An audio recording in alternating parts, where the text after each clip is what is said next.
Today I'm going to be changing the oil on my XJ. Now if you regularly work on your vehicles, you'll probably already know how to do this, but this video is aimed for those who've never changed their oil before. The process is going to be exactly the same, doesn't matter which vehicle you're going to be doing it on. The fittings might look a little bit different, as well as the oil filters that might be a bit different, but in principle the process is the same. The first thing I did this morning was to take the Jeep out for a drive to get it heated up. You want to change the oil while it's warm. Not hot, because that could be dangerous, but at least warm. First thing you're going to need to do is to climb underneath the Jeep, so make sure that it's safe to do so, that it's in park and with the handbrake on. But then once you're underneath, you need to look underneath the engine to find this part over here. This is the sump, and somewhere on this sump you will find a bolt. This bolt is called the sump plug. You're going to need to undo this to let the oil that's inside of the sump out. So first thing that you're going to need to make sure you have is a container to catch the oil, because it's going to run out. So I have my oil drain pan here, and I've found my sump bolt over there, so I'm going to undo this and drain out the oil into the pan. Alright, so once you know where your oil plug is, you need to undo the oil plug to get the oil out. And I'm just using a wrench. Now, if your engine is very hot, be careful, this oil is going to be hot. And remember, it's going to spray out backwards, so move your oil pan backwards enough to catch oil. You'll see I'm pressing the center of the plug in, so that the oil doesn't pour out. And once I know it's loose, then I'm just going to pop it out like that. That means I got the oil plug in my hand. This oil plug that I'm using here has got a magnetic tip on it, so I'm going to go and investigate and see what was all inside of this oil when I drained it out. Alright, so with the magnetic plug out, you'll see there's some fuzz on the tip of this plug here. So what I'm going to do is I'm going to use a cloth to wipe this fuzz off, and then we'll see what is inside of it. You can see here there's just a bunch of very fine metal particles. What we're looking for is any chunks, and I can't find any chunks of steel inside of there. Remember, the magnet is only pulling steel, so if you find big chunks of steel, you usually will have a problem somewhere inside of your engine. But this is all just fine pieces of wear, and this engine has 180,000 miles on it, so I'd expect some wear particles inside of there. So my magnetic plug looks good. There's no big chunks of steel on there, so I'm happy that this engine doesn't have a major problem that I need to address immediately. Always good to do that. As I said, I use my own magnetic plug because I like to monitor what's going on inside of the engine. Right, so while the oil is draining out, we're going to go ahead and remove the oil filter, which is all the way down there. Now, if you look underneath, what I've done is I've moved my drip tray or my oil pan to be underneath the filter, because of the orientation of this filter. As I unscrew it, oil is going to pour out, and I don't want that to mess on my garage floor. So the oil pan is underneath there, and what I'm going to do is I'm going to go and unscrew this. Now, your oil filter might be mounted in a vertical position, in which case it's easier to take it off, and it will mess less, but this one is sideways, so I'm going to go ahead and unscrew the oil filter and take it off. And as soon as it comes off, you'll start seeing the oil leaking out there.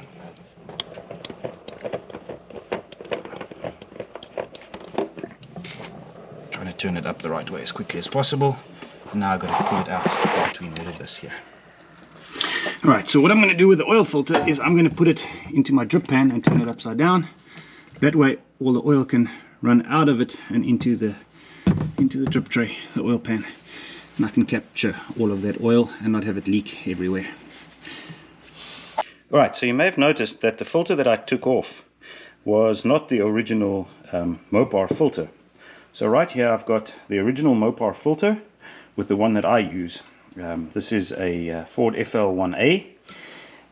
What I like doing is putting a slightly bigger oil filter on, just personal preference. It gives you a little bit more surface area to clean your oil. So if you've got an older engine, it gives you a little bit higher oil capacity, a little bit more surface cleaning for your filter. This one works just perfectly. I prefer to use a slightly longer one. Alright, the next thing that I like to do with my oil filters is I like to write the mileage when I replace it, as well as the date. So in this case it was at 183,493 miles, and it is July of 22. Now I write this on a few sides here because you never know how this filter is going to be located once it's installed in the car. So I'm going to just write this on a few points here, and this is July 2022, and I might just write it over here in case this side gets up towards the top. So 183493 in July 2022. And that's for me for reference. I'm going to make a record of this in the Excel spreadsheet in any case, but at least I know by looking at the filter when it was installed. Alright, the next thing that I'm going to do is I'm going to add a little bit of oil to the oil filter. And the reason I do this is when the vehicle starts up, there's going to be no oil in this filter. And I don't like it starting without having any oil in. So I'm going to just add some oil. Remember, we've got to turn this filter sideways to put it back in again, so it doesn't need too much. But having a little bit of oil in the oil filter just helps it fill up quicker, which means the engine doesn't run as long without any oil. And you'll see it actually will take quite a bit of oil to get it filled up. It's probably enough for now. So I've added the same oil that I'm going to be putting in once I fill the engine with oil. Each engine has its own type of oil, so make sure that you get the right engine. I prefer to run full synthetic, so I'm going to be running full synthetic oil every time I change my oil. Alright, so just as we did when we removed the oil filter, we're going to slide this oil filter back in to its position over here, and then we're going to carefully turn it on.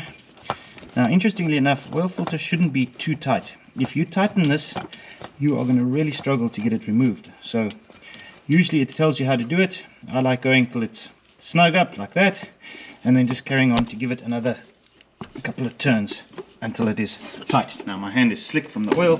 I'll use a rag and I'll give it a couple of turns. Alright, you can see now the markings that we wrote are now hard to see over there and there, but I can from my angle over here, 183493. So we've now put the new oil filter back on again, and once we've started up, we're going to check that there are no leaks from this oil filter, but there shouldn't be. This seal on the front here is going to do its job. So remember, it doesn't need to be too tight, just hand tight with a little bit of a turn after that. Alright, so I also use my oil change to check all of my fluids. First of all, I'm going to check the power steering fluid. Yeah, so you pull it out, you wipe the dipstick with a clean cloth, you put it back in again. Make sure you screw it down before you remove it to check the level. So we can see that the level is over there, which is on the cold mark. So I have sufficient power steering fluid, so that's checked. And then I always like to use my oil service to actually check my coolant level in the radiator. Now the engine is cooled down enough that I can open it, so I can go and check inside of there. And what I can see is that the radiator is full, so I'm happy that there's enough coolant. Don't like this brown stuff, but there's nothing I can do about that, so I'll just wipe it out. So I have sufficient coolant in my radiator. I'm also going to go and check the overflow tank in a second to make sure that I've got enough fluid there. So to check your surge tank level, you use these two indicators down here. Your fluid should be between those two levels. In this case we're cold, so it should be right down here at the bottom level. A little bit hard to see with the camera, but if you look inside there, you'll see that my level is way lower than what it should be. So what I'm going to do is I'm actually going to top this up just to make sure that I've got enough fluid, but I'll also take note because you shouldn't be losing coolant. I do know I've got a small leak on one of my heater hoses, but that should not be losing me coolant. So what I'm going to do is I'm just going to top this up with premix just to make sure that I've got enough coolant in there if it is losing a little bit. Now I'm not going to fill this tank all the way. Remember, as the engine gets hot, it's going to push some of this coolant back inside of this tank. That's why it's called a surge tank. So this allows the coolant to flow into here and then sucks it back in as the engine cools down. So I just need a top up. I'm just going to add a little bit into the surge tank for now. There we go. The last fluid I need to check is the transmission level. Now in order to check this correctly, you need to have the engine running with the Jeep at idle. It's going to be too noisy for me to do that, so I'm just going to explain to you what to do, and I'll check it after I've shot this video clip. But what you need to do is you need to pull out the oil dipstick, you need to wipe it like we do with the engine oil, and you're going to stick it back in there again and pull it back out, and then you're going to read off your level. So my level is there, which is above the maximum level. And the reason that it's like that is because the engine is not idling at the moment. This level will drop down as soon as I start it. The other thing that you should do is to take note of the color of the oil. In this case, it's still a little bit red, but if this starts turning a ugly black color, your transmission oil should never be black. So it's a good time just to check that you're okay. My oil is still okay. You can also smell it. If it has a burnt smell, then you are starting to burn your clutches inside of your transmission. So for now, my oil is still okay. I'm happy with that.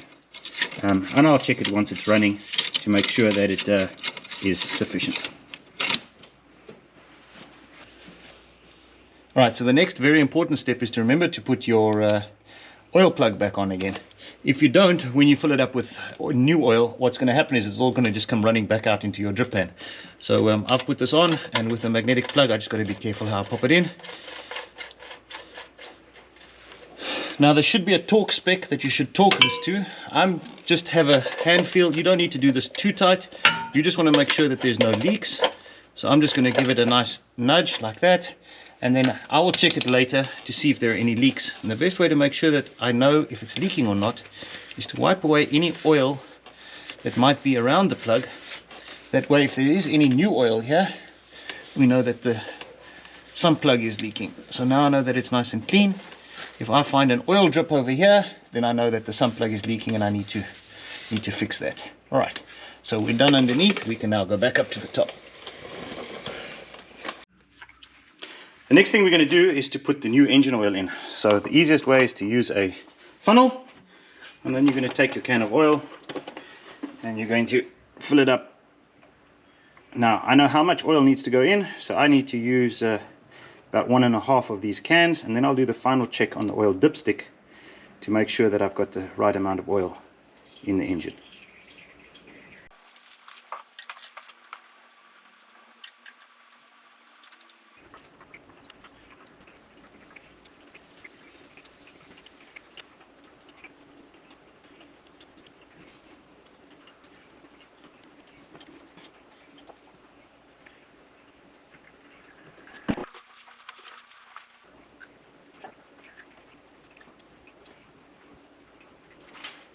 Right, so now that we've put what I think is almost enough oil in, we're actually going to check the oil level. To do that, we're going to pull out the engine oil dipstick.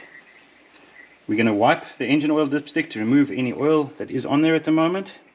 And then we're going to reinstall it and pull it back out to measure the oil level. So as you can see right now, the oil level is just over the full level. But just remember that we still got to fill up the rest of the oil filter. So what I want to do is start the engine now and allow the oil to run down, and then we will check what the oil level is again. So next step, start the engine. Before we do that, we're just going to put the oil filler cap on so that we know that no oil sprays out of there while we start the engine. Right, so we're going to start up the engine now, but what we need to really watch is this oil pressure gauge over here, because as we start, because there's no oil in the system right now, you'll see that this oil pressure gauge will be low, and it's going to run for a while and then it will shoot up. Now if the oil pressure gauge doesn't shoot up within a 30 to 40 seconds, we need to turn this engine off quickly so that we don't damage the engine. So here goes. See the check gauges is on, and there we now have oil pressure. So we know that the system is now full and it's pumping oil through the system. If that oil pressure didn't come up straight after starting, we need to make sure we switch the engine off.